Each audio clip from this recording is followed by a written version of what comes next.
another thing that I think people don't take into account when they're thinking about how television is made is the 24 hours in a day rule is a big, big factor. And when you think about, just think for a minute about if you are writing a letter to somebody that you want to say something important and you want to make sure that you're not misunderstood, think about how much time you spend writing that letter.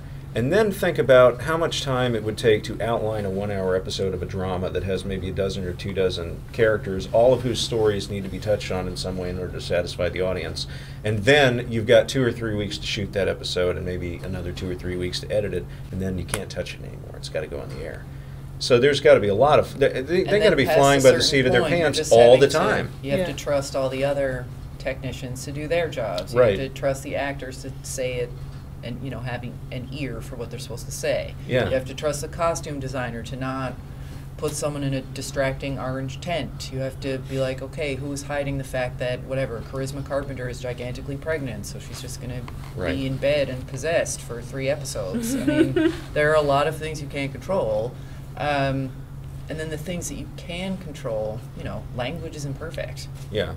Yeah, television shows they're an artistic achievement, but they're also an athletic event. Like they are, how can we get this done? We have 6 months to put together a season of a show. How in the hell are we going to do this? Yeah, I wrote a piece in the fall after it was in reaction to the season of Homeland, the 4th episode, where out of nowhere, all of a sudden the Carrie Brody storyline took a twist that no one thought was going to happen in that episode. Yeah, and inspired by that, I talked to a couple of showrunners, and this is inspired by, I think, Howard Gordon's interview with Andy Greenwald from Grantland, who said the only surprise they have left in the arsenal is timing. Because audiences are so sophisticated now that they understand sort of how the sausage is made, much more even in the time since The Sopranos, that every possibility you could think of has been probably put on a message board somewhere and been delineated and becomes executed in that way. But one of the problems was the fact of timing, especially on network. The idea of doing 22 episodes, Bill Lawrence equated to having 22 term papers due every Sunday for 22 weeks. And that the time of it was, and it was a beauty of it, because in some ways, if it was bad, you had to let it go. But if it was great, you couldn't sit on your laurels too much, because you had to make another one almost instantly. Maybe we should talk about this. What did The Sopranos do for television? What did it do? What did it enable other people who make television to do? What effect has it had? And has that been largely positive, or have there been some downsides? Well, I think the enormously positive thing was that I would bet that when David Chase set out to make this, he thought, well, I'm going to make this thing that's influenced by the filmmaking that I've loved, and it'll be this existential piece, but it'll have this candy-coated shell of mobster stuff. I don't think he could have any idea how enormously culturally important it became. So I think in talking to people who make TV, it was enormously freeing for them to see characters that were that they could be dumb, they could be vicious, they could be cruel, they could be heartless, they could be wonderful at the same time. You can see them murder someone on the, College is probably the most cited episode of television among people who make TV. It's sort of like seeing the Velvet Underground if you're a musician in the 60s. Yeah. There's something that was unlocked by that that I think was incredibly helpful. What the downside is that then it became a thing of that what people took away from it was not, hey, we've unlocked this toy box, but hey, we've unlocked the toy box of the brain of the white male protagonist who's a middle-class guy. So television is all about imitation. It doesn't surprise me that there's so much of that.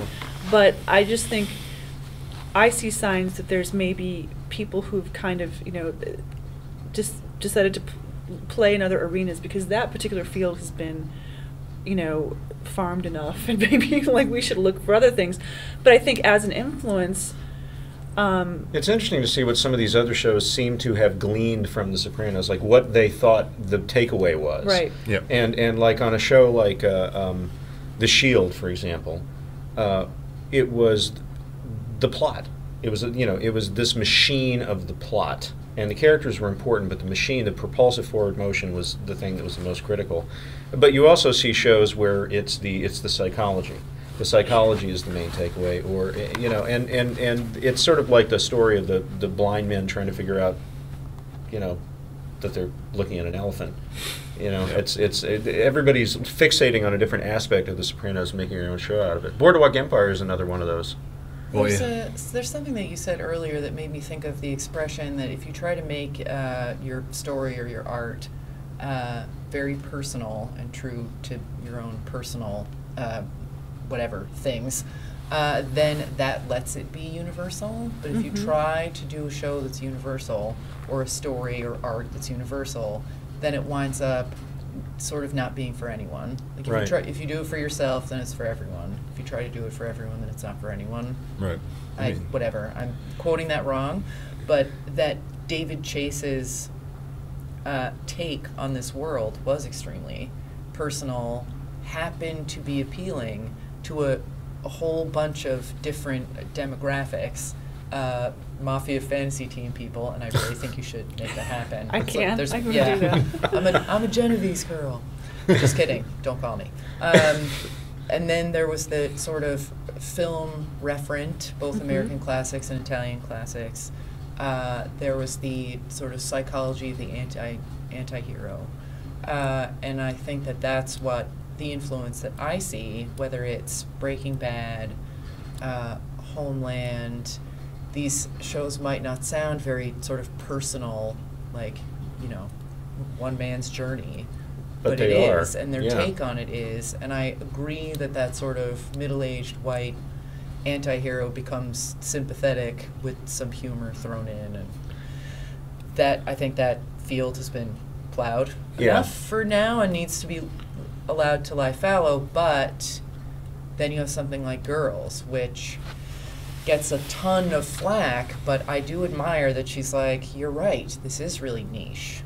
This is almost no one's experience. She's describing the inhabitants of a particular zip code, I think she is for the most part. quite a bit less successful than some other examples at universalizing these personal stories that she's telling because they feature such privileged and obnoxious behavior. Yeah. But I respect the effort. I think it's clear that that's what's trying to happen. So, I don't know, if we can get that sphere of influence translated to a more just diverse. I'm intrigued by, I'm most intrigued now by, you talked about how timing being the only surprise. I'm more intrigued by form now. I'm more intrigued by form and the way that Sopranos was sort of unusual in the way it split the difference between a short story and a novel kind of form. But there are a lot of shows on the air that are taking a lot of chances with form, and either in how they structure the story over the course of a season, like American Horror Story, the idea of doing essentially an anthology series where instead of a particular episode tells a self-contained story, it's a season.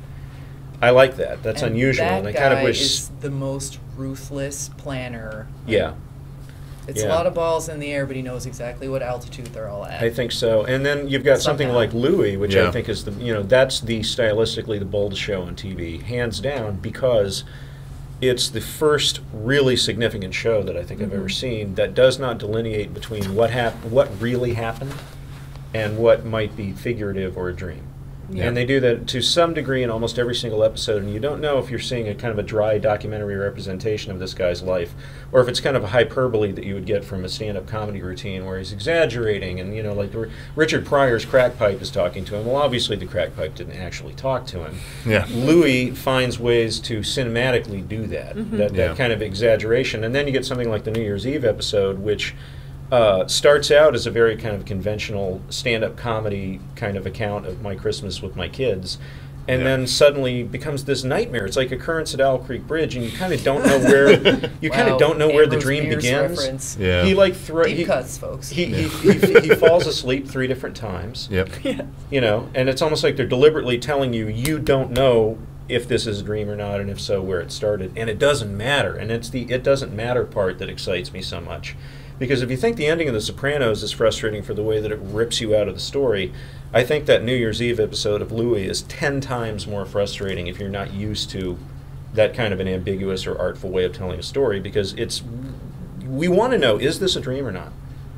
We want to know that. Yeah. We're trained to want to know that, and this show is telling you you don't need to know that, and you shouldn't even want to know that. It doesn't matter. Yeah. That's really bold. Yeah. And what I love about Louis most, and I had my #1 show of last year, I said in 10 years we're going to see this is the start of the new, whatever, Right. We're coming out of the golden age of television, we're going to something else right now. A year ago, I had a piece on the AV Club, and I didn't title it, but the title that everyone read and instantly went to the comments to yell at me was, "Did The Sopranos do more harm than good?" Yeah, I remember that piece. And the piece was saying that, again, with the nostalgia. I almost left an angry comment too, That's and fair. then I read the piece. Exactly. Yeah. And I think I could have You're been. the one.